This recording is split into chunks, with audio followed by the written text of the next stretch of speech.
Check your email before you hit send. Mistaken address leads to hydroxychloroquine probe.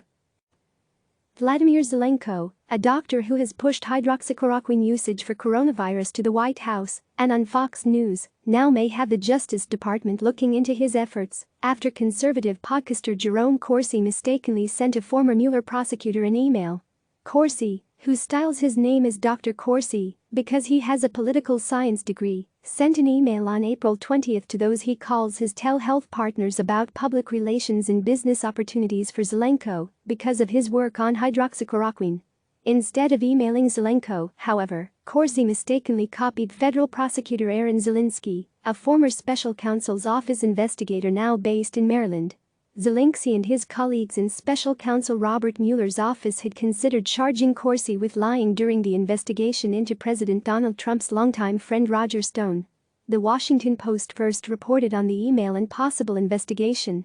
When Zelinsky responded to Corsi, asking him if he had a lawyer for the matter, Corsi said he realized Zelinsky must be investigating.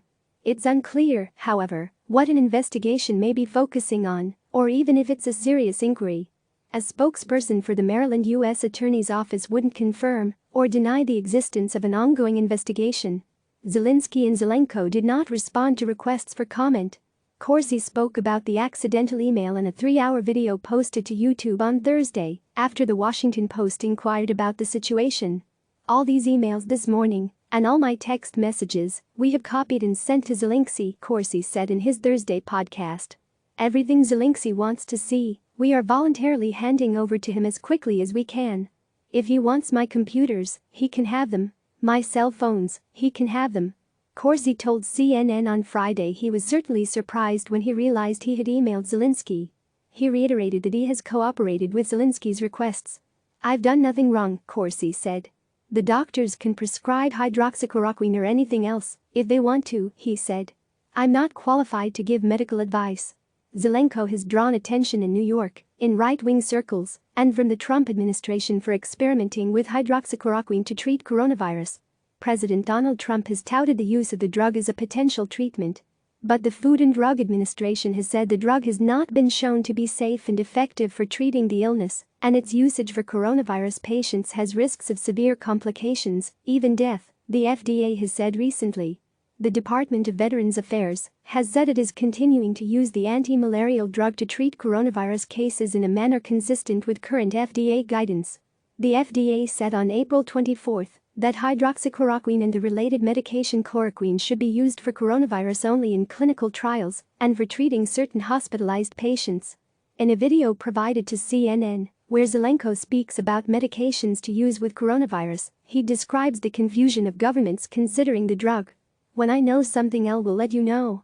I'm in contact with the highest levels of the federal government right now, Zelenko says in the video. So if they respond to me, I will let you know. Corsi said he believes Zelenko made an innocent error in touting he had FDA approval. I went through a process of trying to educate Zelenko on his mistake, Corsi said.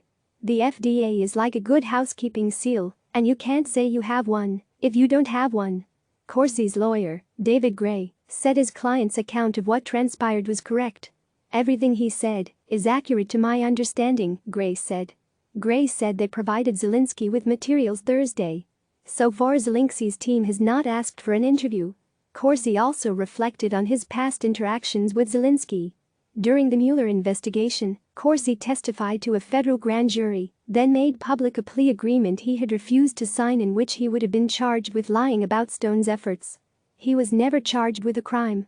Stone, however, was, and his efforts to use Corsi as a back channel to reach WikiLeaks in 2016 and became a key point at Stone's criminal trial. Stone was convicted of lying to Congress about the back channel. Dr. Zelenko hasn't been through what I've been through with the law enforcement authorities, Corsi added.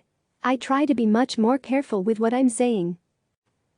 Zelinsky had been the lead prosecutor from the special counsel's office on Stone's case and had stayed in Washington to try the case last year after Mueller's investigation ended.